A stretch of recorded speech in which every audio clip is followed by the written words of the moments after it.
ভাইয়া আনমিউট করেন।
নয়েজ হচ্ছে বেশি। কোথায় হচ্ছে নয়েজ?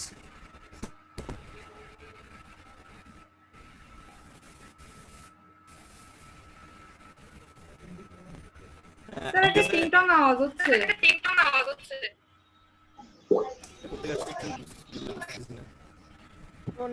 ভাই নয়েজ আসতেছে অনেক। এখনো আসতেছে নয়েজ? হ্যাঁ স্যার। জি ভাই। ভাই আমাদের কথাগুলো ইকো হচ্ছে।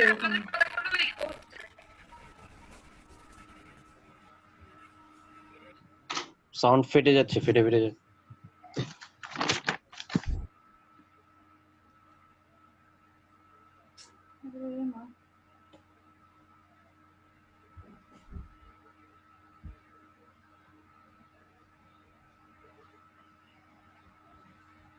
ঠিক আছে,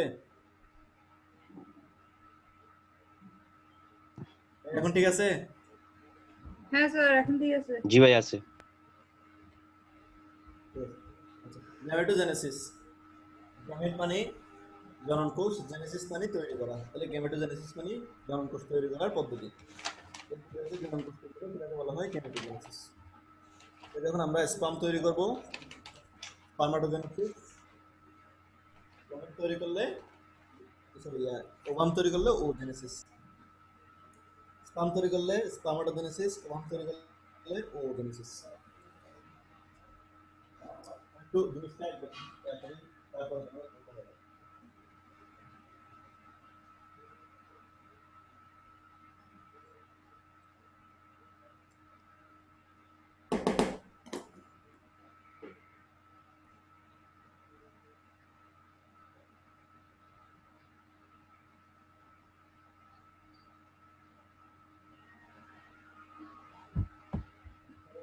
যে নালিকাগুলো ছিল এটা একটা সেমিনিফারাস নালিকা।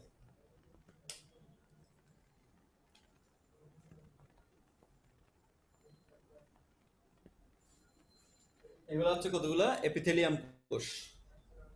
যেহেতু এগুলা জার্মিনাল, জার্মিনাল মানে গেমেটের সাথে রিলেটেড একটা শব্দ, এটা গেমেটের প্রতিশব্দ বলতে পারো। জার্মিনাল, জার্ম থেকে আসছে জার্মিনাল, তাহলে এগুলো জার্ম বা গেমেট উৎপন্ন করার সাথে রিলেটেড, এজন্য এগুলোকে বলা হয়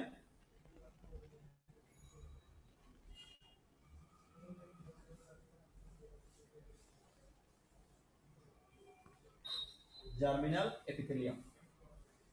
এগুলোকে বলা হয় জার্মিনাল এপিথেলিয়াম। এই জার্মিনাল এপিথেলিয়াম গুলো দিয়ে কি তৈরি হবে?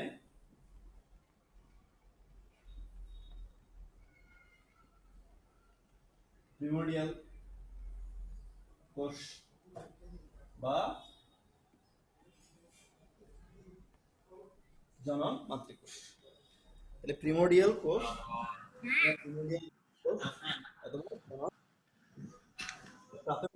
প্রথম কোষ হচ্ছে ভাই জার্মিনাল এপিথেলিয়ামটা কই থাকে? এই যে সেমিনিফারাস টিবিউল, সেমিনিফেরাস নালিকায় থাকে। যেটা আঁকছি লাল কালার অর্থাৎ এই জায়গাটা বুঝছো কিনা সবাই? স্যার আরেকবার। প্রথম হচ্ছে এই নালী, এই নালীটার নাম হচ্ছে সেমিনিফেরাস নালিকা। সেমিনিফেরাস নালিকার ভিতরে কতগুলো ছোট ছোট কোষ থাকে। তো তোমাদেরকে এই কোন দিন জানি বলছিলাম, যে কোনো নালী যেটার মাঝখানে ফাঁকা ওটার ভিতর দিকের কোষগুলোকে এপিথেলিয়াম বলে। এখানেও এপিথেলিয়াম। এই এপিথেলিয়াম গুলোর কাজ কি? জার্ম সেল, জনন কোষ তৈরি করা, গেমেট তৈরি করা। সেজন্য এগুলোর নাম হচ্ছে জার্মিনাল এপিথেলিয়াম। এমন একটা এপিথেলিয়াম যে জার্ম বা গেমেট তৈরি করে। তো কি তৈরি করে ওখান থেকে? প্রাথমিকভাবে যে মাতৃকোষটা, জনন মাতৃকোষ বা প্রিমোডিয়াল কোষ তৈরি করে। জনন মাতৃকোষ, সকল মাতৃকোষ ডিপ্লয়েড, এটা যাতে আর কোনোদিন বলতে না হয়।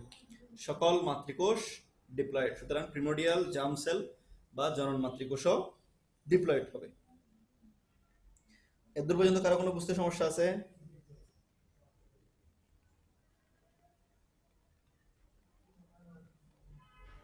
না স্যার। এখন আসো আমরা এবার তোমাদের বইয়ে একটা চিত্র আছে, চিত্রের সাথে মিলাও।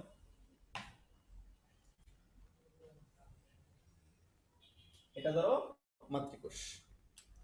আমার তো অনেকগুলো শুক্রাণু তৈরি করতে হবে, সুতরাং এই যে মাতৃকোষ থেকে তোমার কি হবে? সংখ্যা বৃদ্ধি করতে হবে। প্রথম হচ্ছে কি? সংখ্যা বৃদ্ধি পর্যায়ে, মানে মাতৃকোষ থেকে একই ধরনের আরো অনেকগুলো কোষ তৈরি করতে হবে। সংখ্যা বৃদ্ধি করলাম, তাহলে সংখ্যা বৃদ্ধি করা হয় কোন প্রক্রিয়ায়? মাইটোসিস।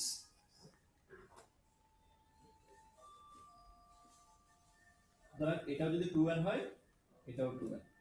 এগুলো কি? গৌনিয়া, স্পার্মাটোগোনিয়া। এখন সংখ্যা বৃদ্ধি করতে গিয়ে কোষগুলো কিন্তু আগের মতো বড় নয়, ছোট ছোট হয়ে গেছে। সেজন্য এগুলোকে গ্রোথ করতে হবে, বৃদ্ধি করতে হবে। বৃদ্ধি কিভাবে করব? পুষ্টি, নিউট্রিশন খাইলে বড় হবে। এদেরকে এখন পুষ্টি দিতে হবে, পুষ্টি দিলে এগুলো বড় বড় হবে। এখন পুষ্টি সরবরাহ কে করবে? ওই যে একটা কোষের নাম বলছিলাম, সার্টলি কোষ। তাহলে পুষ্টি সরবরাহ করবে কে? সার্টলি কোষ। তখন এগুলোর নাম হবে প্রাইমারি স্পারমাটোসাইট। যেহেতু এখানে আলাদা করে কোনো কোষ বিভাজন হয় নাই নতুন করে, তাহলে এটাও 2n, প্রাইমারি স্পারমাটোসাইট। এখান থেকে ধরো আমরা যে কোনো একটা প্রাইমারি স্পারমাটোসাইট নিয়ে দেখাবো কি কি হয়। সবগুলো থেকে একই ঘটনা ঘটবে, আমরা যে কোনো একটা নিয়ে দেখাবো। ধরো এটা নিলাম, এটা থেকে এখন কি হবে? মিওসিস হবে। মিওসিস 1, মিওসিস 2 দুটাই হবে। তাহলে টোটাল কয়টা কোষ তৈরি হবে?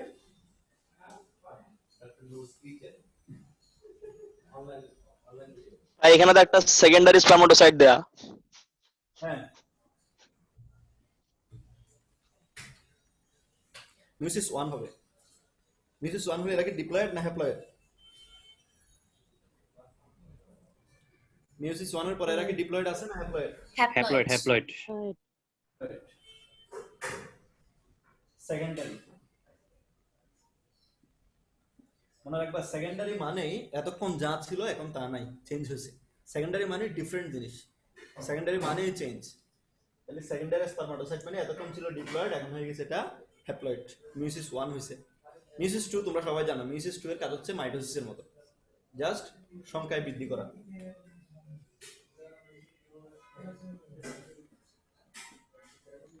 এগুলো যথারীতি অ্যানি থাকবে। স্পারমাটিড। তাহলে আমি একটু উপর থেকে আবার সামারি করি। প্রথমে যেটা ছিল এটা হচ্ছে মাতৃকোষ বা প্রিমোডিয়াল জনন কোষ। এটা জার্মিনাল এপিথেলিয়াম থেকে তৈরি হয়েছে সেমিনিফেরাস নালিকা। এরপর এটা থেকে যখন সংখ্যা বৃদ্ধি করতে হবে, সংখ্যা বৃদ্ধির কাজটার নাম, তাহলে এতটুকু পর্যন্ত এই অংশটার নাম কি? সংখ্যা বৃদ্ধি পর্যায়। যেহেতু এখানে সংখ্যায় বৃদ্ধি হয়েছে, এই স্পারমাটোগোনিয়াকে বাংলায় বলা হয় শুক্রাণু মাতৃকোষ। শুক্রাণু, এটা ছিল জনন মাতৃকোষ কমন, এটা হচ্ছে শুক্রাণু মাতৃকোষ। স্পার্মাটগু নিয়ে গেল।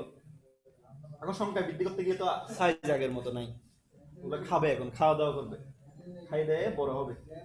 খাওয়া দাওয়া কে করাবে ওদেরকে? সার্টালি কোষ। যেহেতু এখানে আলাদা করে কোনো কোষ বিভাজন হয় নাই, ডিপ্লয়েডই থেকে যাবে, এটাকে বলবো আমরা প্রাইমারি স্পারমাটোসাইট।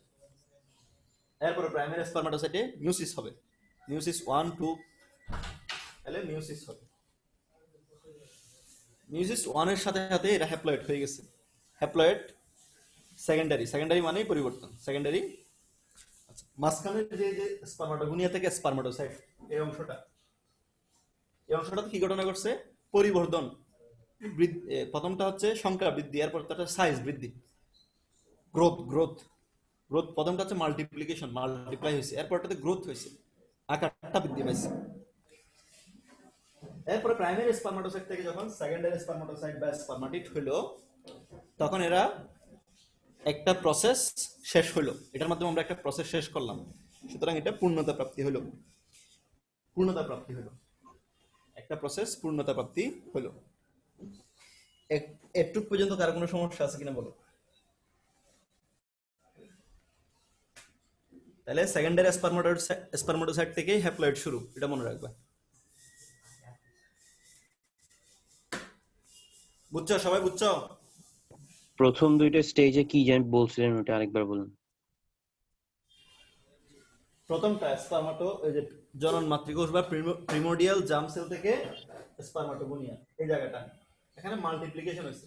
সংখ্যা জনন মাতৃকোষ একটা হলে তো হবে না, আমার তো অনেকগুলো শুক্রাণু দরকার, সুতরাং অনেকগুলো মাতৃকোষ দরকার, একটা থেকে জাস্ট মাল্টিপ্লিকেশন, সংখ্যায় বৃদ্ধি হয়েছে, যেগুলোর নাম দিয়েছি আমরা স্পারমাটোগোনিয়া বা শুক্রাণু মাতৃকোষ। যেহেতু মাইটোসিস প্রক্রিয়ায় বৃদ্ধি হয়েছে, সুতরাং 2n থেকে যাবে, এবং এইটার নাম, এখানে যেহেতু সংখ্যা বৃদ্ধি প্রাপ্ত হয়েছে, সেজন্য এটার নাম দিয়েছি আমরা সংখ্যা বৃদ্ধি পর্যায়। ঠিক আছে, এটার নাম হচ্ছে সংখ্যা বৃদ্ধি পর্যায়। এরপরটাতে জাস্ট সংখ্যা বৃদ্ধি করতে গিয়ে কোষগুলো তো ছোট ছোট হয়ে গেছে, এগুলো কেন পুষ্টি পায়ে খাওয়া দাওয়া করে আবার সাইজ বাড়বে। এই যে সাইজ বাড়লো, তাহলে এই যে এখানে সাইজ বাড়ছে, তাহলে এটা হচ্ছে গ্রোথ পর্যায়, পরিবর্ধন পর্যায়। এটা হচ্ছে গ্রোথ পর্যায়, সাইজ বাড়ছে, পরিবর্ধন পর্যায়। জায়েদ কি হাত তুলছো নাকি? না ভাই, ভুলে উঠছে। আচ্ছা ঠিক আছে। আচ্ছা, তোমরা কি বুঝছো এই জিনিসটা? হ্যাঁ জি ভাই। আচ্ছা,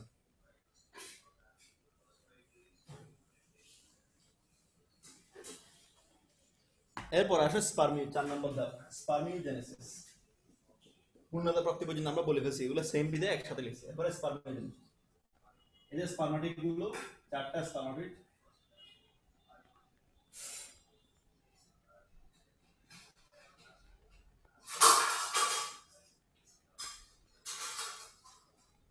চারটা শুক্রাণু তৈরি হবে এখান থেকে। এই প্রসেসের নাম হচ্ছে স্পার্মিওজেনেসিস।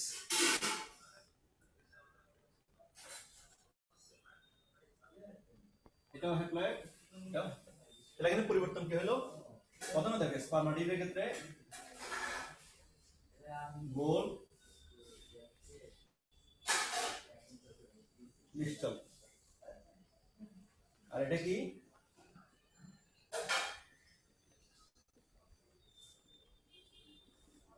সচল। তাহলে গোল এবং নিশ্চল স্পার্মাটিড কিছু ভৌত পরিবর্তনের মাধ্যমে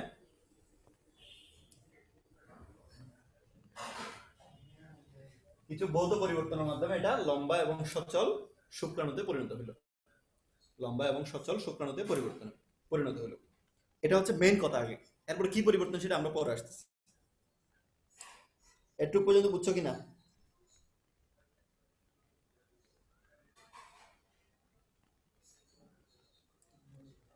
একটু পর্যন্ত বুঝছো সবাই?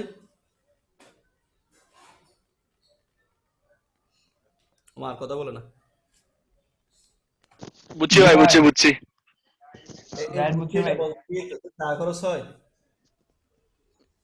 বল ভাই, মৌনত সম্মতির লক্ষণ। ও মন, ও বাপরে, এটাকে নিলয় না? তুই বেশি সৃজনশীল বেটা, তুই বেশি সৃজনশীল। বেশি ভাই, বেশি। একদম, হ্যাঁ। কবিতা লেখে, আবার আবৃত্তি করে। এত প্রতিভা নেই। এখন আসো বইয়ের মধ্যে একটু খেয়াল করো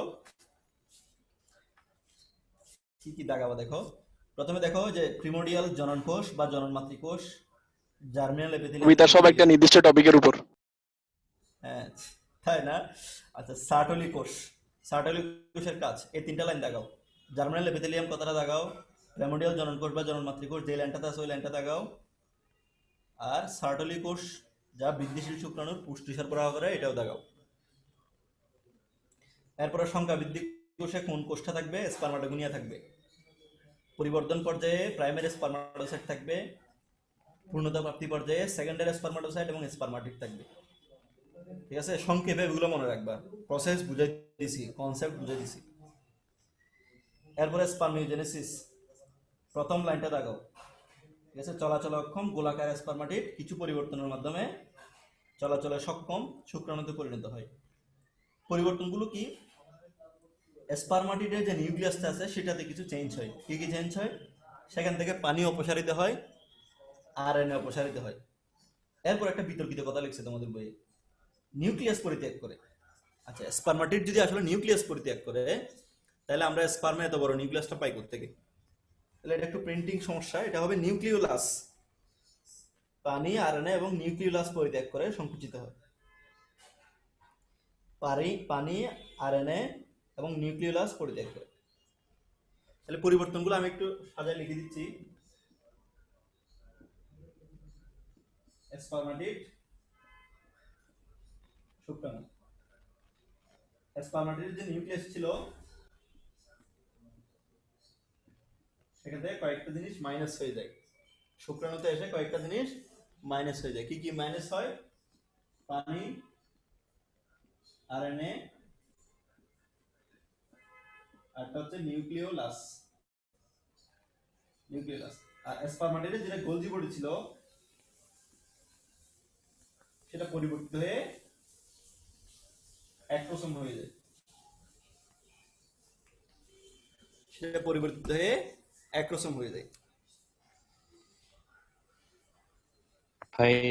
ভাই স্পার্মাটিডের নিউক্লিয়াস দিয়ে কি বুঝাইছেন ভাই?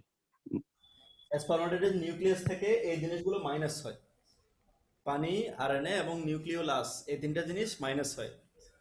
মানে স্পার্মাটিড থেকে শুক্রাণু হয়ে যাওয়ার সময় এই তিনটা জিনিস চলে যায়, মাইনাস হয়ে যায়। আর স্পার্মাটিডের যেটা গোলজি বডি ছিল সেটা শুক্রাণুতে এসে অ্যাক্রোসোম হয়ে যায়। ক্লিয়ার কিনা তোমাদের? ভাই এই প্রসেসটা ওইদিকে 60 থেকে 70 দিন সময় লাগে নাকি 6 থেকে 7 দিন? টোটাল প্রসেসটা, পুরো প্রসেসটা হইতে 60 থেকে 70 দিন সময় লাগে।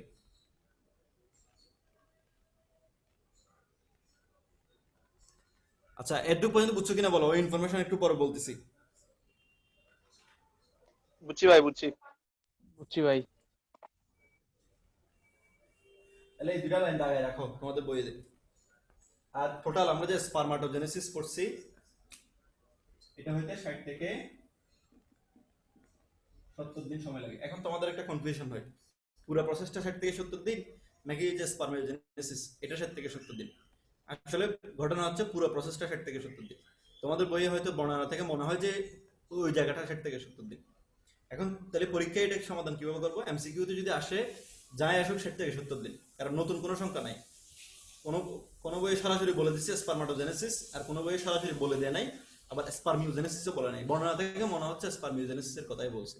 তো অ্যান্সার কিন্তু সব জায়গায় সেম, 60 থেকে 70 দিন। সুতরাং এটা নিয়ে অ্যান্সার যেহেতু সেম আছে কোনো সমস্যা হবে না। প্রতি সেকেন্ডে 1000টি শুক্রাণু তৈরি হয়, এটা লিখে রাখো। প্রতি সেকেন্ডে 1000টি শুক্রাণু তৈরি হয়। আর এই শুক্রাণুর কি কোনো প্রোটিন প্রডিউস হয় না? শুক্রাণুতে কি প্রোটিন প্রডিউস হয় না? না না না। আচ্ছা, শুক্রাণুর গতি কে পারবা বলো তো?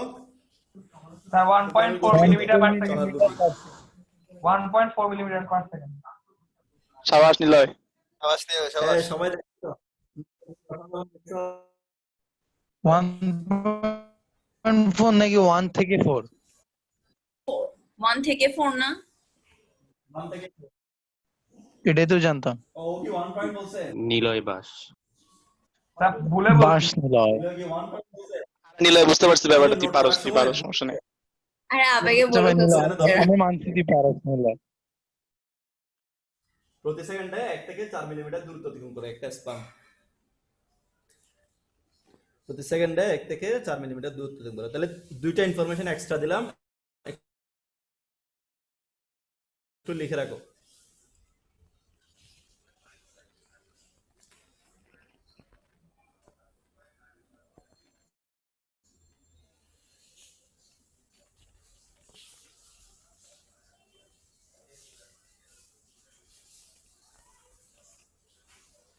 এরপর আসো শুক্রাণুর গঠন।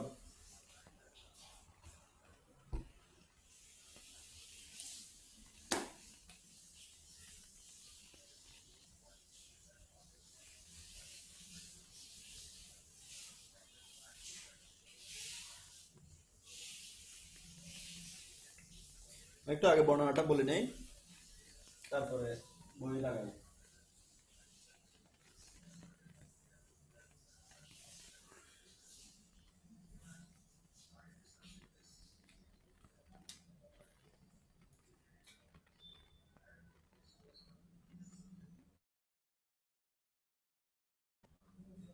প্রথমে শুক্রাণুর মস্তক। মস্তকে দুটো জিনিস, নিউক্লিয়াস এবং অ্যাক্রোসোম। 90% জায়গা জুড়ে নিউক্লিয়াস থাকে, আর সামনে একটা ছোট ক্যাপের মতো থাকে। এই ক্যাপটা হচ্ছে অ্যাক্রোসোম, ঠিক আছে? নিউক্লিয়াসের ভিতর কি থাকে? ক্রোমোজোম থাকে। এখানে ক্রোমোজোম কত? 22 প্লাস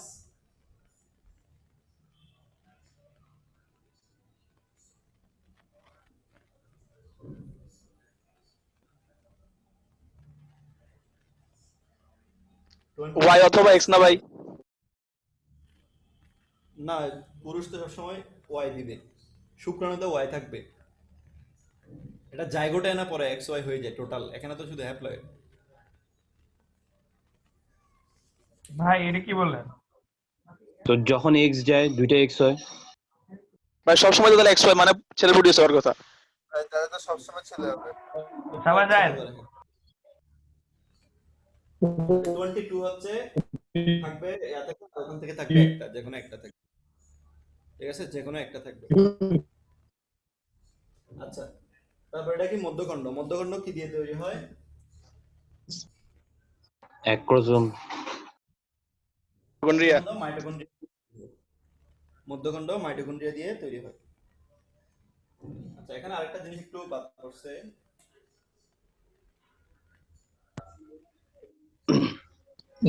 মাঝখানে একটা ছোট কি থাকে? গ্রিভা থাকে। মাঝখানে একটা ছোট গ্রিভা বা নেক থাকে। নেকে কি থাকে? সেন্ট্রিওল থাকে। একটু বাইরে না দেখাচ্ছি। সেন্ট্রিওল দুইটা, একটা এভাবে রিং এর মতো থাকে, আর একটা সূত্রের মতো থাকে লম্বা। তাহলে দুইটা সেন্ট্রিওল থাকে, ঠিক আছে? একটা রিং এর মতো থাকে আর একটা থাকে লম্বা সূত্রের মতো। তাহলে দুইটা সেন্ট্রিওল থাকে নেকের মধ্যে। আর মধ্যখণ্ডটা কি দিয়ে তৈরি হয়? মাইটোকন্ড্রিয়া দিয়ে তৈরি হয়। এরপরে লেজ বা ফ্লাজেলাম। শুক্রাণুর সবচেয়ে লম্বা অংশ হচ্ছে এটা। এখানে কিছু অংশ দেখো, এটা হচ্ছে প্লাজমা লেমা বা কোষঝিল্লি। লেজের কিছু অংশ কোষঝিল্লি দিয়ে ঢাকা, আর একদম শেষ অংশটা, ঠিক আছে, এটা কোষঝিল্লি দিয়ে ঢাকা না। তাহলে লেজকে আমরা দুই ভাগে ভাগ করতে পারি।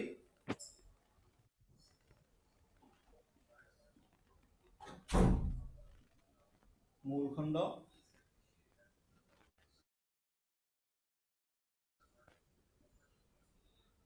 শেষ খণ্ড। তাহলে মূলখণ্ডে কি আছে? কোষঝিল্লি দিয়ে ঢাকা থাকে, আর শেষ খণ্ডটা কোষঝিল্লি দিয়ে ঢাকা থাকে না। এরপরে একটা কনফিউশন হয়, শুক্রাণু চলাচল করে কিসের, মানে শুক্রাণু যে লেজের মাধ্যমে চলাচল করে। আচ্ছা, এই যে চলাচলটা করে কিসের মাধ্যমে? লেজের মাধ্যমে। আচ্ছা, তাহলে এটার জন্য কে দায়ী? সেন্ট্রিওল। সেন্ট্রিওল দিয়ে লেজটা তৈরি হয়। শুক্রাণু লেজ তৈরি হয় সেন্ট্রিওল দিয়ে, যার কারণে লেজ দিয়ে শুক্রাণু চলাচল করে। কিন্তু চলাচলের যে শক্তি, সেটা কোত্থেকে আসে? মাইটোকন্ড্রিয়া। মাইটোকন্ড্রিয়া কোন অংশে থাকে? মিডল পার্টে। মধ্যমার্গ। তাহলে এখানে এমসিকিউ দুইটা। একটা প্রশ্ন যদি হয় শুক্রাণু চলাচল করে কিসের সাহায্যে, উত্তর লেজ। হ্যাঁ ব্রেক দিব। চলাচল করে কিসের সাহায্যে, উত্তর হচ্ছে লেজ। চলাচলের জন্য যে শক্তিটা আসে, শক্তিটা আসে কোত্থেকে, মধ্যখণ্ড। ক্লিয়ার? এতটুকু পর্যন্ত ক্লিয়ার কিনা? ভাই অক্ষীয় সূত্র আর লেজের মধ্যে পার্থক্য কি? একই জিনিস। আসলে মূলত এখানে মাঝখানে যে একটা সূত্র আছে না, এই যে এটা অক্ষীয় সূত্র বলে আর কি। লেজ তো সবগুলো মিলে, অক্ষীয় সূত্র প্লাস বেলামা সবগুলো মিলে লেজ। মাঝখানে যে সূত্রের মধ্যে একটা জিনিস আছে তাকে অক্ষীয় সূত্র বলে আর কি। আচ্ছা, এবার আমরা বইয়ে একটু আসো। বইয়ে দেখো মাথা লেন্সের মতো, এই শব্দটা দাগাও। নিউক্লিয়াস থাকে 90% এলাকা জুড়ে। এটা লেখা থাকলে ভালো, লেখা না থাকলে লিখে রাখো। নিউক্লিয়াসের সামনে একটা অ্যাক্রোসোম থাকে, অ্যাক্রোসোমে টিস্যু গলনকারী এনজাইম থাকে। কি এনজাইম থাকে সেটা আমরা নিষেক করানোর সময় বলবো। এরপরে গ্রীবা। গ্রীবা হচ্ছে এখানে দুইটা সেন্ট্রিওল থাকে পরস্পর সমকোণে। মধ্যখণ্ড মূলত মাইটোকন্ড্রিয়া অংশটা এখানে বেশি থাকে, যার কারণে এটা শক্তি যোগায়, চলনের জন্য প্রয়োজনীয় শক্তি যোগায়। লেজ, লেজটা হচ্ছে শুক্রাণুর সবচেয়ে দীর্ঘতম অংশ। 3 নম্বর লাইন দেখো, সবচেয়ে দীর্ঘতম অংশ। এটার দুইটা অংশ, একটা হচ্ছে মূল খণ্ড আর একটা হচ্ছে শেষ খণ্ড। শেষ খণ্ডে কোনো কুরজিলি নাই, শেষ খণ্ডে কোনো কুরজিলি নাই। আর লেজের কারণে শুক্রাণু মূলত কি হয়, গতিশীল হয়। লেজের কারণে শুক্রাণু মূলত গতিশীল হয়। বলো, এখানে কোনো সমস্যা আছে কারো? বুঝার কোনো সমস্যা আছে? না ভাই।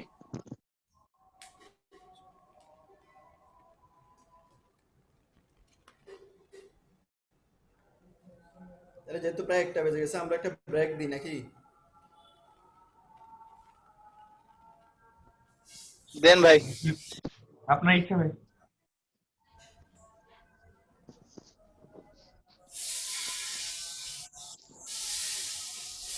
তোমাদেরকে আজকে একটু টায়ার্ড টায়ার্ড মনে হচ্ছে কেন? কানেকশন স্লো ভাই। হ্যাঁ, হ্যাঁ, আপনাকে নেট স্লো। অসুস্থ মনে হচ্ছে। ভাই গ্লুমি ওয়েদার ভাই। বৃষ্টিতে আজকে ঘুম আসছে। এগুলোই করো। 7 ঘন্টা ক্লাসই করো সবসময়, এই জন্য বললাম। ভাই নেট কানেকশনের জন্য আসলে না, আমার দেখে উৎফুল্ল দেখো, আজকে দেখি তুমি মরা মরা হয়ে গেছে। এই জন্য আমি একটু